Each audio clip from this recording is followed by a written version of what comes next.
Avec BASFM Tech, retrouvez les couleurs fantastiques de Ciné Dimanche. BASFM Tech, cassette vidéo. Dans un instant, la vie des médias.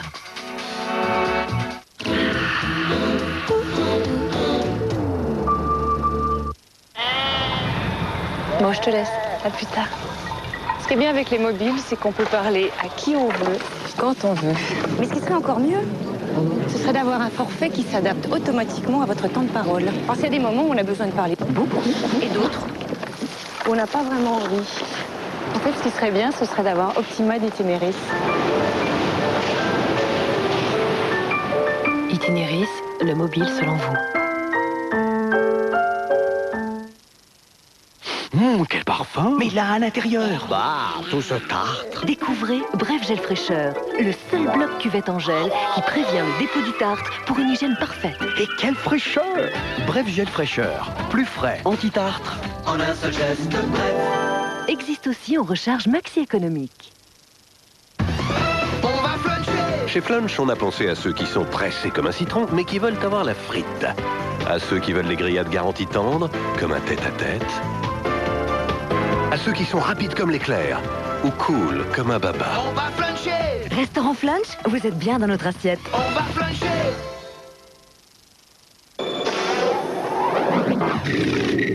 Tierce écarté, quintet plus.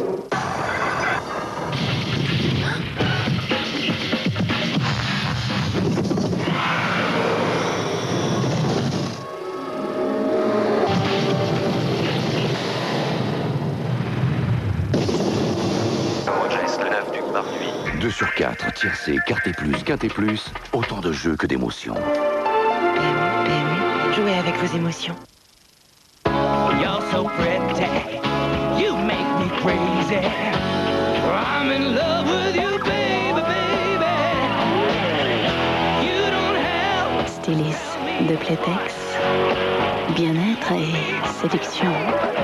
Stylis de Playtex. no, no, no. Eric Clapton, Chronicles.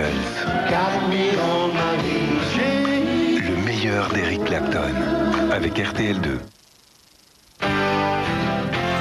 Vos cheveux sont secs et abîmés? Essayez le shampoing Nutri-Réparateur Keranov. Ces actifs agissent au cœur du système dermocapillaire. Ils nourrissent, réparent et hydratent le cheveu. La différence avec Keranov, c'est le résultat. Keranov, le laboratoire de beauté du cheveu. Enfin, je veux vous présenter Jacques de l'équipe EDS. Jacques va rester quelque temps avec nous et nous aider à passer au commerce électronique. Faites-lui bon accueil. Jacques, entraînement, ce soir, 7h. Joyeux anniversaire, joyeux anniversaire. Jacques, super l'analyse de données. À propos, 50 francs pour le loto. Où est mon yaourt? Jacques, un petit service. De la conception à la réalisation, nous faisons équipe. La nouvelle Nissan Primera est équipée d'un système de confort actif. Votre corps est reposé même après un long trajet. Ainsi, vous vous sentez mieux, vous réagissez mieux. Nouvelle Nissan Primera. Quand le corps se sent bien, l'esprit va plus loin. Liebig sait que les mamans ont un secret pour que la soupe ait plus de saveur et d'onctuosité. Des légumes légèrement dorés à la poêle.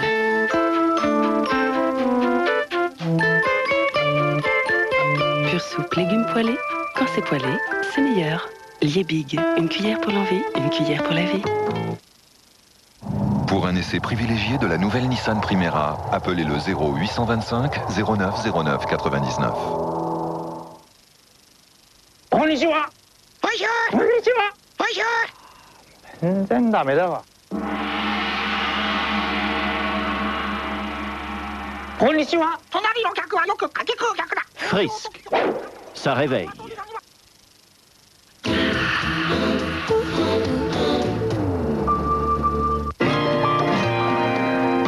TF1 prend soin de toute la famille avec Sanex. Il s'est fourré dans un sacré guépier, celui-là. Sa femme est sous-préfet et il la soutient à fond. J'ai un mari merveilleux. Quand j'ai décidé d'être sous-préfet, il m'a soutenu immédiatement. Monsieur le préfet, madame la sous-préfet. Il fait le clown devant les notables. C'est beaucoup plus valorisant d'être le mari d'un sous-préfet, et puis c'est beaucoup mieux payé. Il est parfois fait, quoi. Il pousse même la loyauté jusqu'à enquêter sur les ripoux du coin. Combien on t'a payé pour raconter ces conneries? Et c'est quoi sa récompense? Tais-toi! On le prend en otage et on lui broie le dos. Oh mon pauvre chéri, qu'est-ce qu'ils t'ont fait? Tu es, c'est con. Et en plus, on se permet de lui donner des leçons. Avec maman, cette semaine, tu la joues resto, fleurs et profil bas. Non, c'est excellent ça. Pour supporter une vie pareille, il faut vraiment qu'il l'aime, cette chère Marianne. Annie Dupéret, Guy Bedos, lundi 20h55 sur TF1. Maman a été formidable. Papa était génial.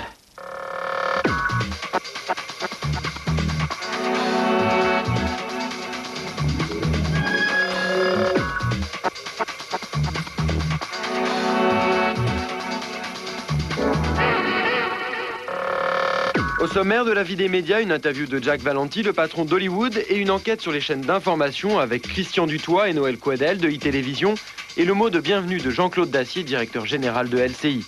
Tout de suite, les brèves de la semaine. L'Institut Louis Harris et Casibao.net, un site communautaire destiné aux adolescents, viennent de publier les résultats d'une étude réalisée en ligne sur le comportement des jeunes sur le net. Ils sont plus de 60% à être plus d'une heure branchés sur Internet. Donc on est là face à une population extrêmement captive. Et l'autre grand résultat de l'étude, c'est qu'on s'aperçoit que plus ils sont anciennement connectés sur Internet, et plus ils se connectent longtemps. Donc il n'y a pas d'effet de lassitude. Récemment remis en cause par son PDG Horst Plock dans une interview au Monde, le rattachement d'Arte à la future holding France Télévisions pourrait remettre celle-ci en cause et pose aussi la question de l'intégration de la 5e. Depuis 5 ans, EuroRSCG Life orchestre la communication européenne contre le cancer. Cette année, l'agence signe une campagne déclinée dans 13 pays, forcément très différents. Les contraintes sont toujours les mêmes en ce qui concerne la Commission européenne, c'est d'avoir un message qui puisse vivre dans les 15 pays de l'Union et qui puisse être compréhensible par les jeunes de 11 à 14 ans sur ces 15 pays. Donc limiter les mots et faire en sorte qu'on laisse la place aux images et à la compréhension universelle des images.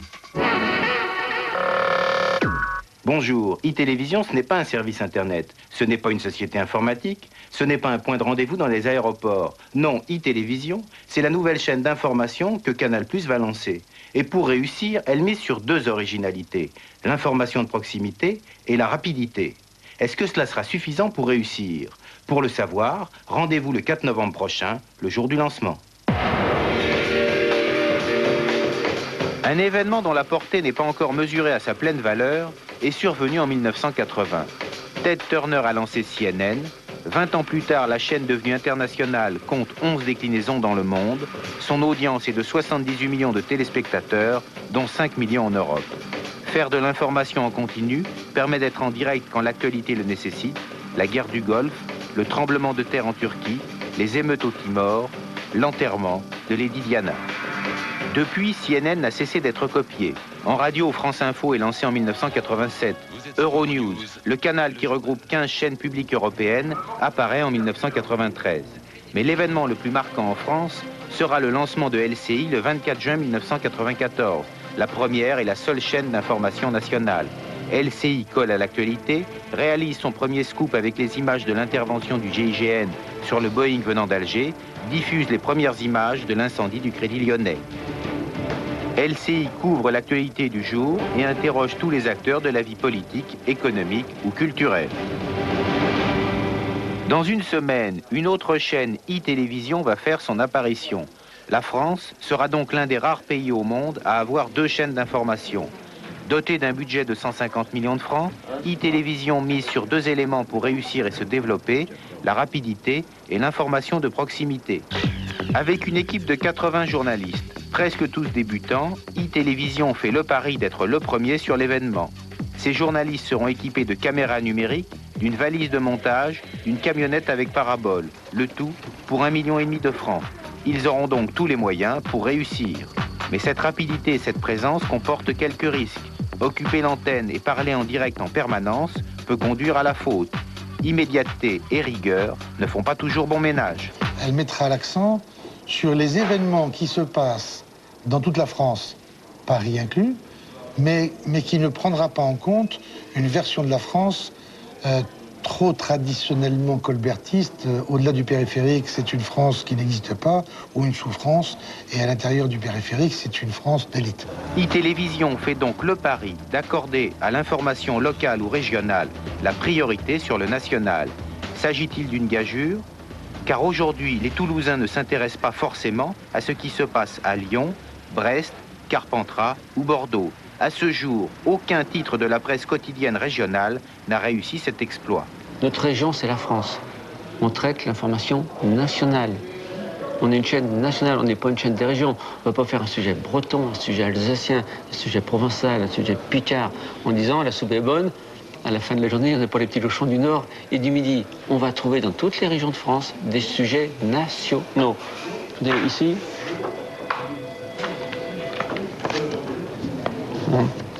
il y a eu 250 propositions de nos jurys, on a retenu 80 sujets.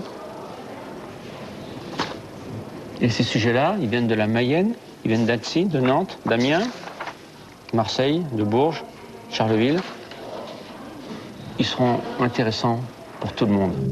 En fait, e-Télévision pense pouvoir prospérer sur le ressentiment qu'éprouve la province à l'égard de Paris et de ses supposées élites. Les responsables d'e-Télévision ne prétendent pas réussir du premier coup. Ils se donnent un délai de réflexion d'1 an avant de faire le point. À cette date, e-Télévision décidera de conserver ou non le choix de l'information locale ou de se remettre en cause en décidant de couvrir davantage l'information nationale, quitte à affronter la concurrence. Bienvenue au club, vive la concurrence, que le meilleur gagne. Bon, d'autant que si j'ai bien compris, plus que la concurrence, on sera plutôt complémentaires, donc je crois que c'est une bonne chose. Quand on est journaliste, et je suis journaliste depuis 30 ans dans l'âme, il faut se réjouir. Quand il y a une chaîne d'information supplémentaire qui arrive, on verra bien quels sont les résultats. Mais nous, on ne va pas changer de cap, on est un peu tenant. On est un peu chaîne leader, sans vouloir se mettre en avant sur le câble et sur le satellite, et le CI est connu et je crois apprécié. On ne va pas changer de cap pour autant, mais on ne va pas rester les deux pieds dans le même sabot. Jack Valenti, c'est l'homme d'Hollywood. C'est lui qui, depuis 33 ans, veille sur le cinéma américain et sur sa présence dans le monde. Et on ne peut pas vraiment dire qu'il ait failli à sa mission. Mais avant d'être le lobbyiste en chef de tous les studios américains, Jack Valenti a plusieurs faits d'armes à son actif. Ancien pilote de l'US Air Force, il a participé au débarquement du 6 juin 1944. Le 22 novembre 1963, le jour où John Kennedy est assassiné, il est dans l'avion aux côtés de Jackie quand Lyndon Johnson prête serment. Dans la foulée, il est nommé chef du service de presse de la Maison-Blanche et quelques années plus tard, il prend la tête de la Motion Picture Association, le syndicat des grands studios. Jack Valenti n'a connu qu'une seule défaite. C'était il y a 5 ans, lors des négociations du GATT, quand l'Europe a arraché la clause d'exception culturelle. Au moment où s'ouvrent les négociations sur l'Organisation mondiale du commerce, on va voir, dans la première interview qu'il nous donne, qu'il n'a rien perdu de sa pugnacité. Derrière son inévitable langue de bois, Jack Valenti est prêt à tout pour libéraliser l'audiovisuel.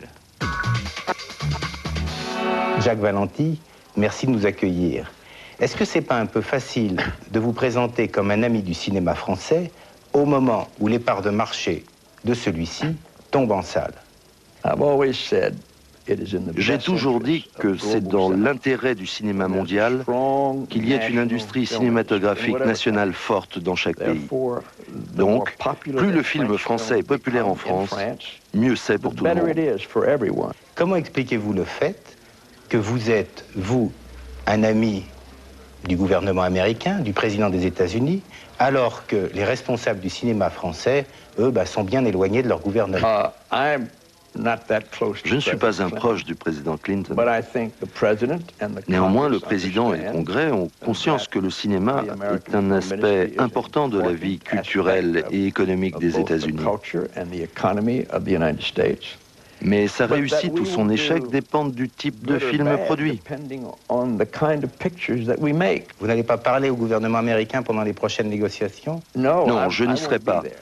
Mais c'est l'occasion d'un rassemblement de nations souveraines qui vont essayer de trouver les meilleurs moyens d'avancer pour les 5 ans à venir. Marqué, il y a 7 ans, vous êtes pourtant intervenu.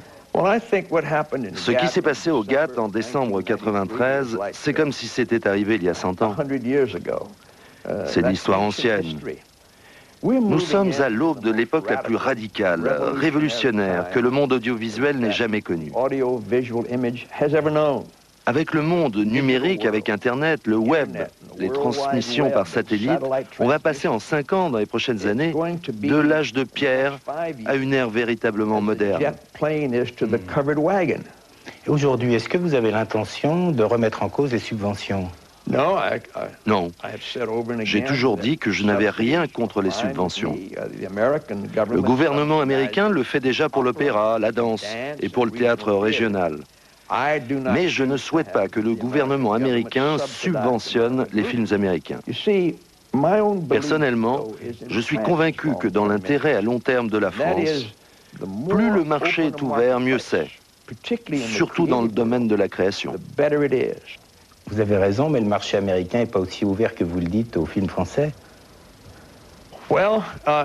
Eh bien, en fait, nous n'avons pas assez d'experts en doublage de grande qualité comme vous en avez en France, en Italie et ailleurs en Europe. On n'a pas ça aux États-Unis. C'est pour cela que souvent, le mouvement des lèvres n'est pas synchronisé. Les Américains n'aiment pas les films doublés. D'ailleurs, une société américaine a essayé de doubler Les Visiteurs. Ça a coûté 400 à 500 000 $ et ça n'a pas marché.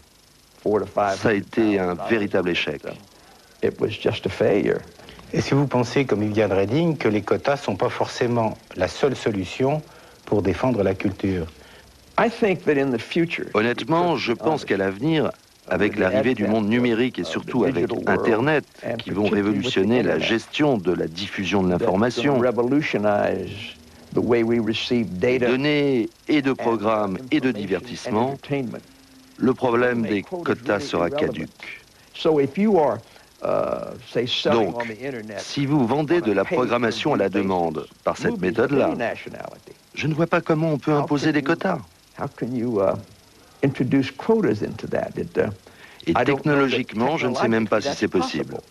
Je crois que d'ici 2, 3 ou 5 ans, quand la révolution digitale sera en plein boom, les contraintes de toutes sortes n'auront plus leur place dans ce paysage-là. De tous les films français que vous avez vus, quel est celui dans votre vie que vous auriez aimé produire? J'aurais vraiment aimé produire Cyrano. Cyrano de Bergerac. J'ai adoré Gérard Depardieu. Je pense qu'il est l'une des plus grandes vedettes internationales. J'adore aussi bien l'homme que l'acteur. Ça, c'est le film auquel j'aurais vraiment aimé participer de façon active et sur le plan créatif en tant que producteur. Jacques Valenti, merci beaucoup de nous avoir reçus. Merci beaucoup to you, my friend. Pour la première fois, une femme va présider le Festival européen de la publicité. Il s'agit de Marie-Catherine Dupuis, présidente de BDDP à TBWA et professionnelle reconnue par ses pairs. Une compétition européenne ou mondiale de ce niveau-là, c'est sérieux. J'ai peut-être une chose à dire là-dessus, c'est que on ne se congratule pas entre publicitaires pour donner des petites médailles et des jolies statuettes. C'est du business. Et contrairement à ce que beaucoup d'annonceurs disent, ils sont plutôt attirés par les agences qui ont des prix. Donc les prix, c'est vraiment du business. Et c'est surtout une façon d'attirer les talents. Service d'accès à Internet du groupe Lagardère, Club Internet vient de lancer une offre ADSL. Appelée aussi Internet haut débit, cette technologie permet un accès 30 fois plus rapide au réseau. Véritable chaîne thématique dédiée aux amoureux du cheval, Equidia est la propriété du PMU et des sociétés de course. Mais seuls 50% de sa programmation est dédiée aux courses hippiques. Elle remplace effectivement France Course, qui était exclusivement une chaîne de services dédiée aux professionnels et aux turfistes. Et là, nous avons décidé d'élargir de manière considérable la thématique de la chaîne pour s'intéresser à des fictions, des films, des dessins animés, des magazines, des reportages, des documentaires, tout ce qui fait ce monde extrêmement diversifié du monde du cheval en France. Éditeur de presse indépendant, Alain Ayache est sur le point de racheter le magazine Perso qui viendrait rejoindre dans le groupe Questions de femmes et Réponses à tout santé. C'était La Vie des médias, merci de nous avoir suivis et à la semaine prochaine.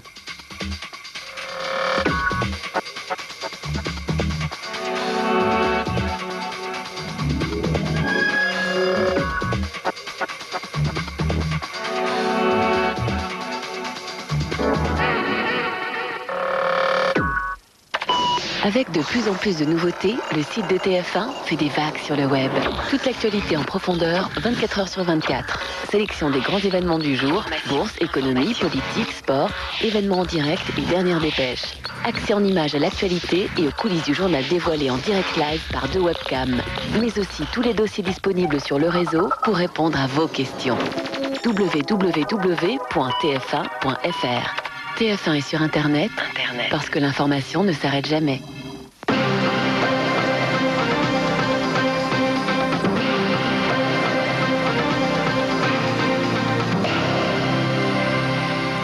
Bonsoir à tous, c'est tout simplement énorme. La France s'est qualifiée pour la finale de la Coupe du Monde de rugby en éliminant les redoutables All Blacks. Jacques Chirac et Lionel Jospin ont adressé bien sûr leurs félicitations aux Bleus. Il faut dire qu'ils ont été extraordinaires, Charlotte. Oui, ils ont gagné 43-31, 4 essais à 3. Jamais les Français n'avaient marqué autant de points contre la Nouvelle-Zélande qui a gagné 25 des 34 rencontres contre la France. Retour sur cet exploit avec Laurent Desmiens. Une ovation, un tour d'honneur à Twickenham en Angleterre pour le 15 de France. Seul un exploit pouvait engendrer une scène aussi surréaliste. Et l'exploit, la France l'a réalisé. Les Bleus, donnés perdants par tout le monde, ont déjoué tous les pronostics en marquant 4 essais et 43 points aux All Blacks. L'équipe annoncée comme la meilleure au monde. 43 points contre la Nouvelle-Zélande. L'équipe de France n'avait jamais réalisé un tel score. Mais la France est une équipe imprévisible, son jeu peut être catastrophique ou génial. Lors de cette demi-finale, les génies étaient aux 4 coins du terrain et ils portaient un maillot bleu frappé du coq. Quand les Blacks ont mené 24-10 en début de seconde période, le match est devenu irrationnel et les Français ont renversé la montagne pour marquer 33 points en un petit peu plus d'une demi-heure, 1 point par minute. En l'espace d'un match, le 15 tricolore a complètement effacé une saison ratée et un début de Coupe du Monde hésitant. La France est en finale samedi prochain contre l'Australie. Les Bleus auront une nouvelle page d'histoire à écrire. Voilà, et Pierre Perronel-Vénard a suivi le match à Twickenham. Il a même pu rentrer dans les vestiaires après le match.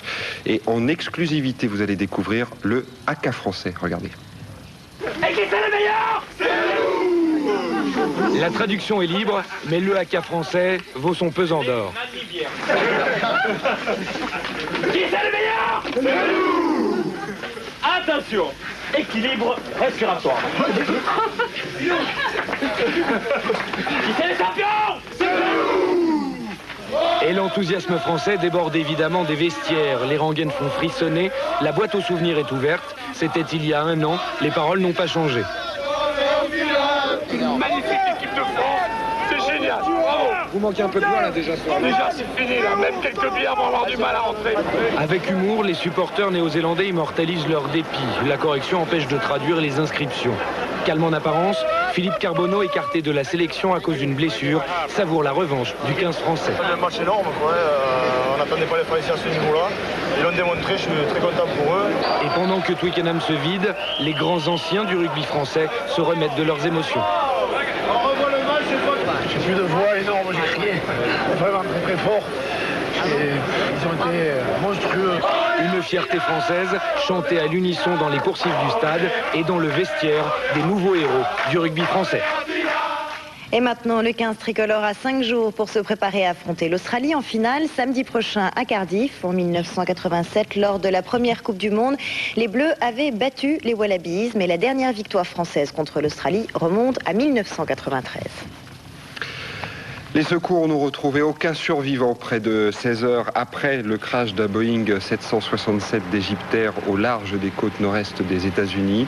Les gardes-côtes essaient de trouver la boîte noire pour comprendre ce qui s'est passé, mais ils n'ont plus d'espoir de retrouver un survivant parmi les 217 personnes qui étaient à bord. Des images commentées par Laurent Dresner. L'aéroport JFK de New York était entièrement bouclé ce matin. C'est d'ici qu'a décollé dans la nuit à 2 heures le vol 990 d'Égyptair. À son bord, 199 passagers, dont 2 nouveau-nés et 18 membres d'équipage.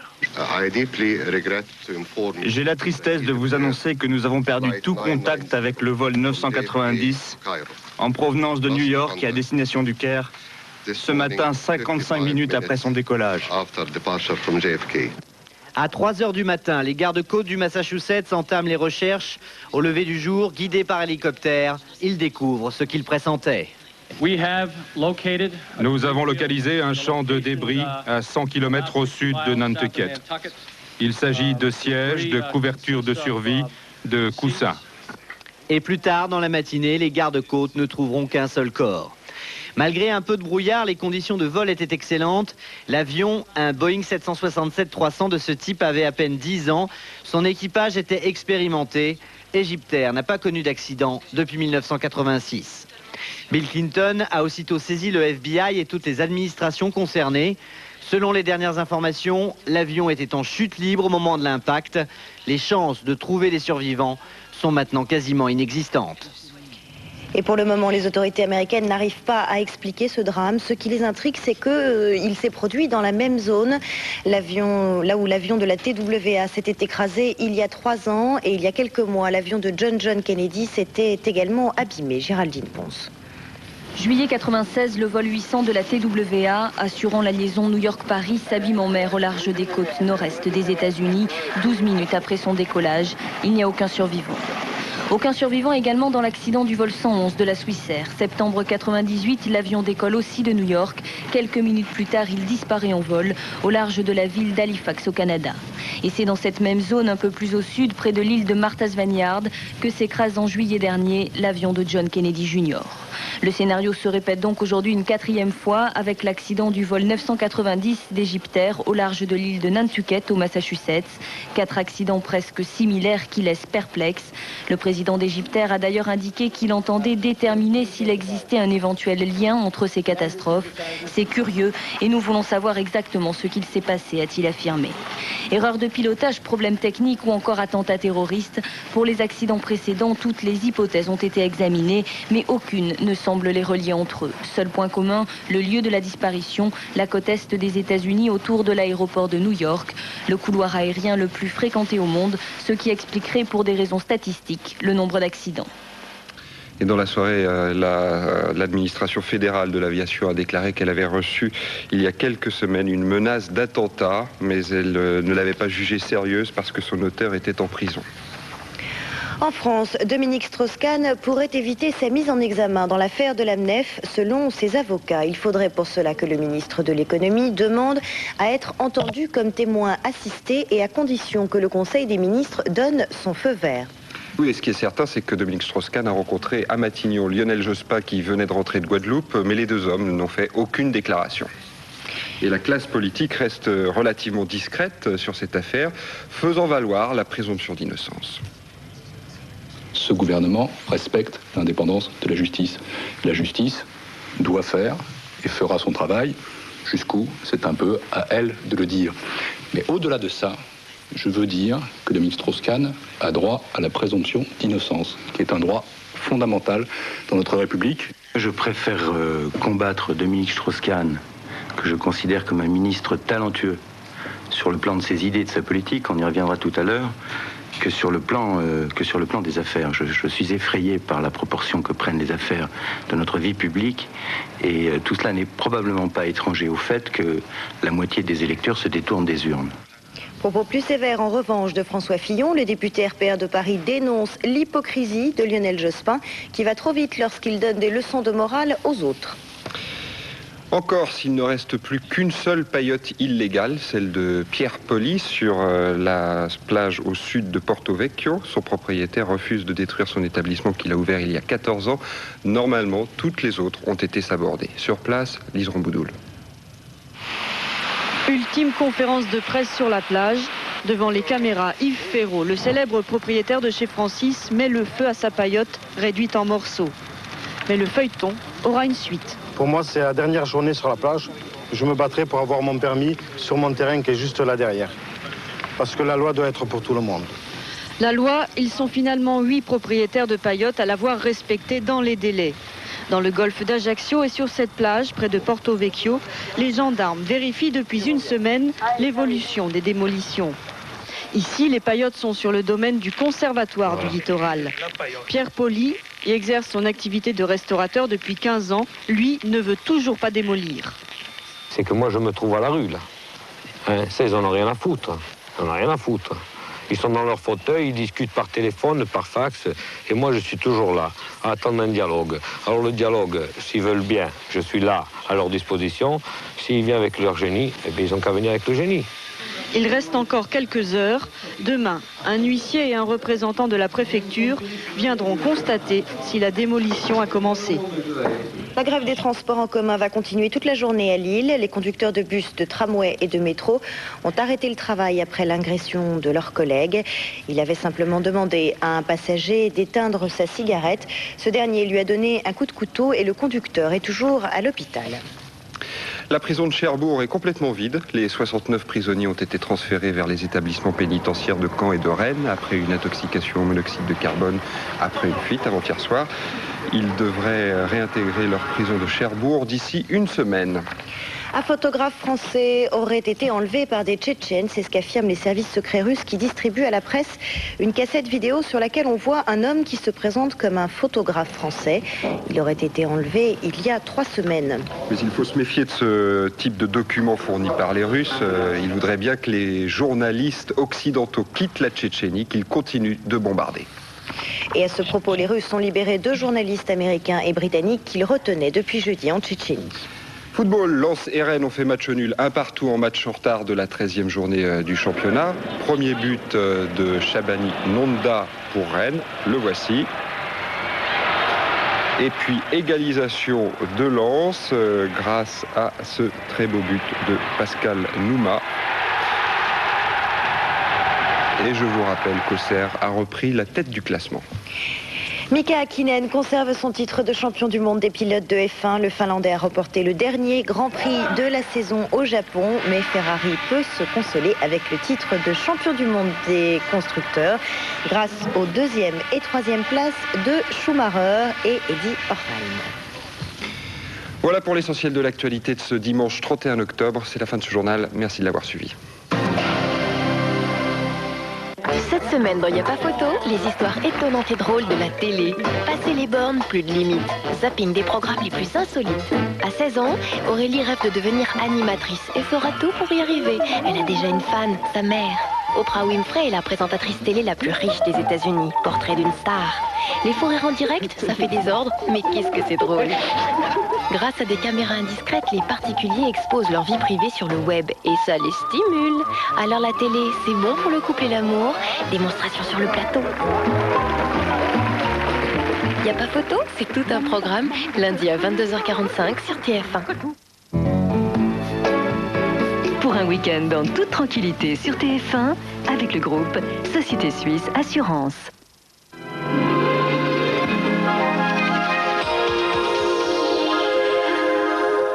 Bonsoir, est-ce que vous avez passé une bonne 3e mi-temps? Je l'espère en tout cas. Parlons maintenant météo, si vous voulez. Voici donc une perturbation qui passait, c'était celle de la nuit dernière. Voici le soleil qui a régné aujourd'hui sur la France pour accompagner cette belle victoire contre les All Blacks. Et voici la perturbation qui sera là demain matin. Et demain après-midi, elle continuera à avancer très très lentement parce qu'elle est dans un flux de sud-ouest. Elle va mettre 2 jours pour traverser tout le pays. À l'avant, le ciel va se voiler peu à peu. Et puis il y aura des entrées maritimes poussées par un petit vent marin toute la journée près du golfe du Lion et beaucoup de soleil toute la journée aussi sur l'extrême sud-est et sur la Corse.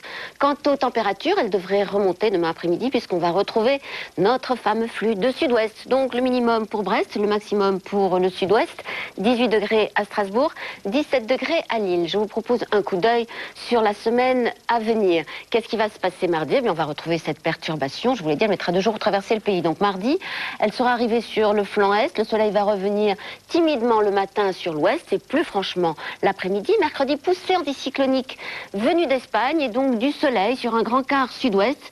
Mercredi et jeudi, en revanche, davantage de nuages au nord de la Loire mercredi et surtout jeudi, de l'instabilité sur le sud-est jeudi. Vendredi, ça s'inverse, les nuages reviennent sur le nord-ouest, le soleil revient sur le sud-est. Samedi et dimanche, ça ne devrait pas être un week-end fameux, mais samedi et dimanche, c'est encore loin. On aura le temps d'en reparler. L'indice de confiance est bon, il est de 3 sur 5. Ah, puisqu'on parle de chiffres, il faut que je vous dise un mot des températures. Eh bien, on va retrouver des températures de saison tout au long de cette semaine. C'est-à-dire qu'entre lundi et mardi, elles vont beaucoup baisser puisqu'on aura une moyenne de 13 degrés pour la moitié nord et de 16 degrés pour la moitié sud. C'est la 4e mi-temps maintenant. Très bonne nuit, à demain.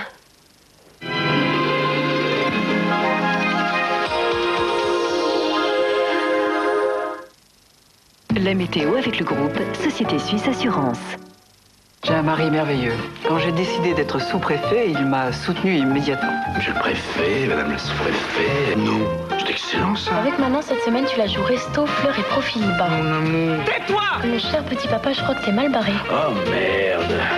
Guy Bedos, Annie Dupéret, chère Marianne, lundi 20h55 sur TF1.